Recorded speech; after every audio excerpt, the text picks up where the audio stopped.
नमस्कार साथियों। आज हम टॉपिक का प्रारंभ करने से पहले हम आपसे एक प्रश्न करेंगे और ये जानेंगे कि क्या आपको बेसिक जानकारी है या नहीं। तो हमारा प्रश्न है कि भारतीय संविधान के किस भाग में नागरिकता का उल्लेख है और इससे संबंधित अनुच्छेद क्या हैं। यदि आप बेसिक जानकारी रखते हैं तो आप बता पाएंगे। चलिए हम ही बता दे रहे हैं कि नागरिकता संबंधी प्रावधानों का उल्लेख भाग 2 में है तथा इससे संबंधित अनुच्छेद 5 से 11 हैं। यहाँ से आप समझिए कि आपका एक प्रश्न तैयार हो गया है और अब हम आगे अनुच्छेद 5 को जानेंगे कि अनुच्छेद 5 में क्या लिखा हुआ है और किन आधारों पर हमें नागरिकता प्राप्त हुई है। तो चलिए अनुच्छेद जो 5 है इसमें इस बात का उल्लेख है कि किन आधारों पर नागरिकता प्रदान की जाएगी। तो नागरिकता प्रदान करने का जो आधार है अनुच्छेद 5 में वह मुख्य रूप से दो आधार हैं।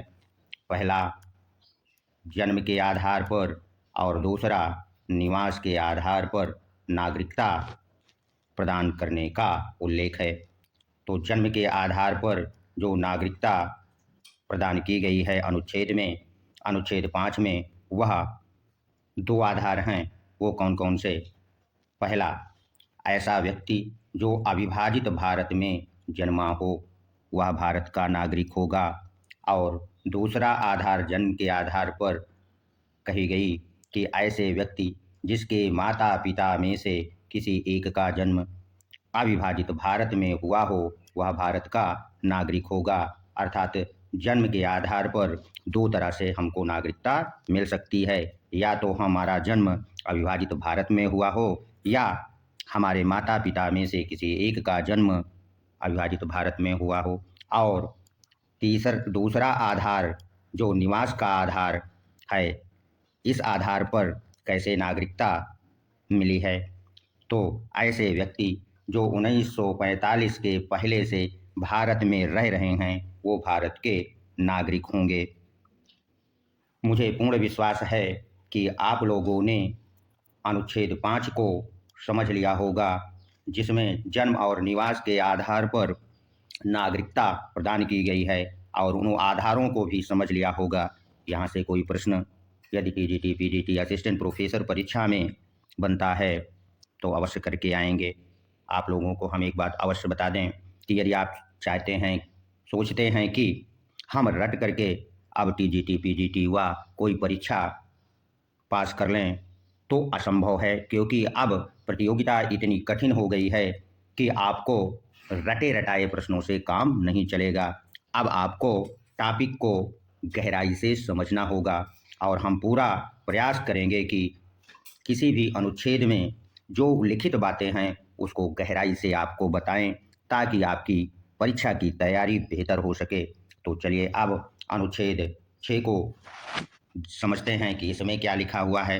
तो अनुच्छेद 6 में ऐसे व्यक्तियों को नागरिकता प्रदान की गई है जो पाकिस्तान से लौटकर भारत आए, और आने वाले व्यक्तियों को जो नागरिकता प्रदान की गई उसका आधार भी इसमें वर्णित है।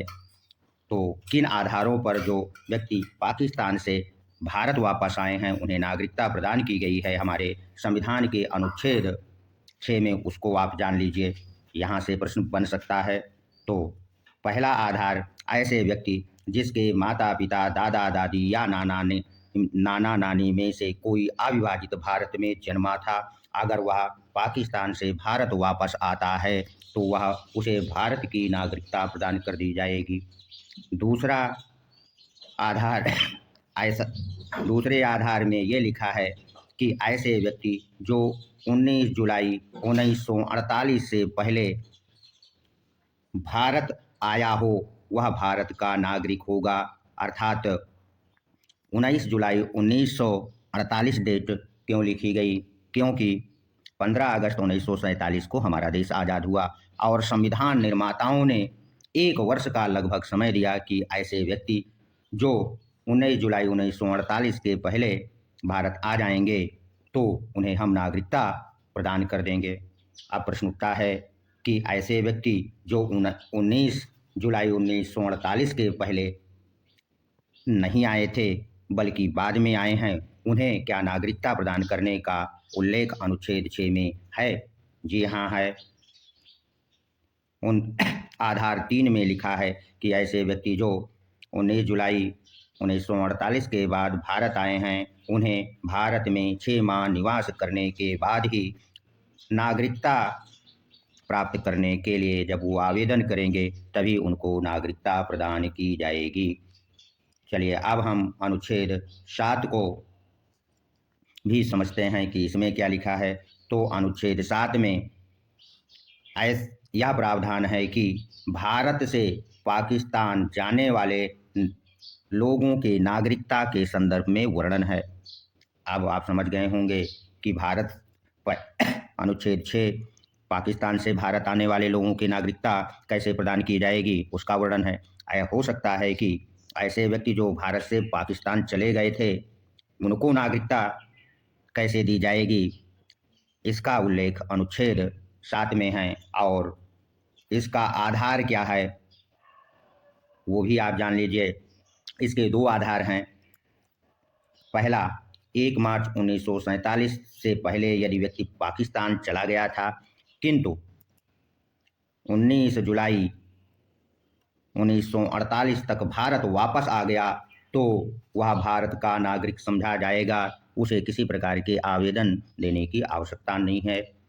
और दूसरा आधार नागरिकता प्रदान करने का ये था कि ऐसे व्यक्ति जो भारत से पाकिस्तान चले गए हैं और 19 जुलाई 1948 के बाद भारत वापस आए हैं, उन्हें 6 माह निवास के बाद आवेदन करने पर नागरिकता प्रदान की जाएगी।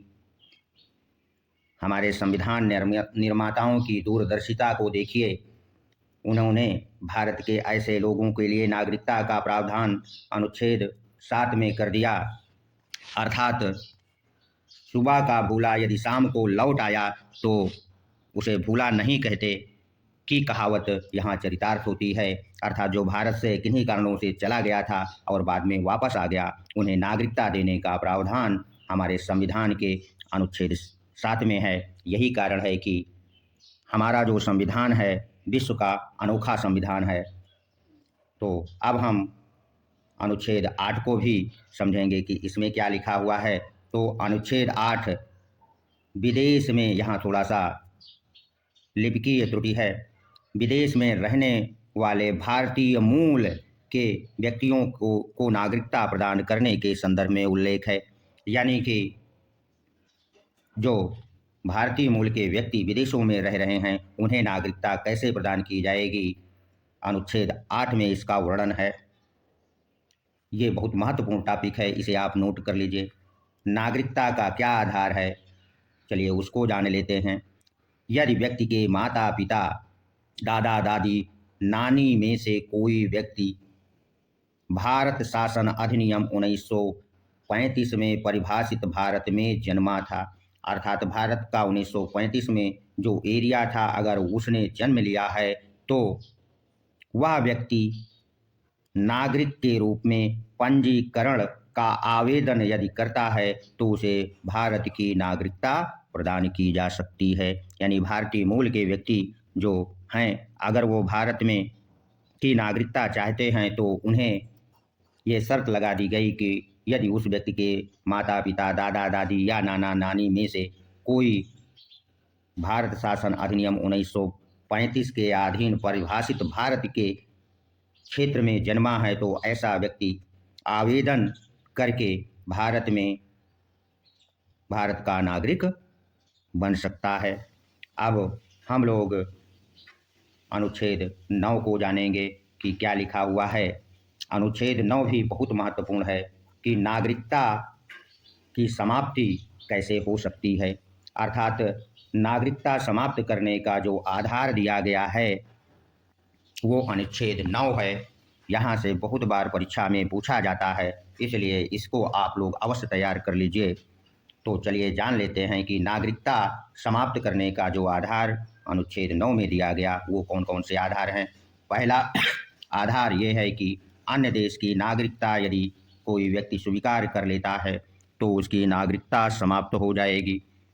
दूसरा आधार यह है कि भारतीय नागरिकता का यदि वह व्यक्ति परित्याग कर देता है तो नागरिकता समाप्त हो जाएगी। और तीसरा आधार यह है कि यदि कोई भारत का नागरिक 7 वर्ष से अधिक देश के बाहर रह रहा है तो उसकी नागरिकता समाप्त समझी जाएगी।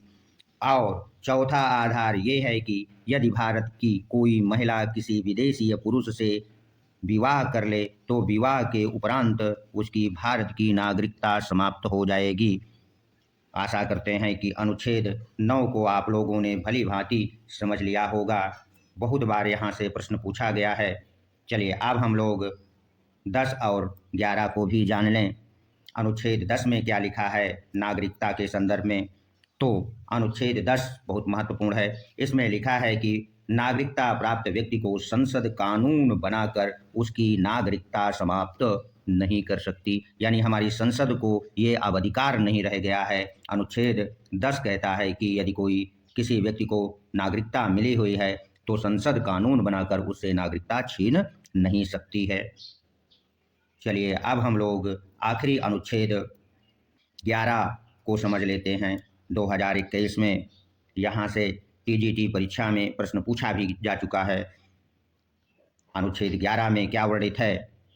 अनुच्छेद 11 में लिखा है कि नागरिकता संबंधी कानून बनाने का अधिकार भारतीय संसद को होगा। विनियमित करने का जो अधिकार है अर्थात रेगुलेट करने का जो अधिकार है वो संसद के पास है, अन्य किसी के पास नहीं होगा। यदि ये वीडियो आपको अच्छा लगा है, आपकी समझ में आ चुका है तो इसे सब्सक्राइब अवश्य कर दीजिए, लाइक भी कर दीजिए। और इसी तरह हम आपके सामने वीडियो लाते रहें। और एक और बात कि देखिए हमारे पढ़ाने का यही तरीका है और हम जल्दबाजी में कोई टॉपिक नहीं पढ़ाने वाले। मिलते हैं अगले टॉपिक में, तब तक के लिए धन्यवाद।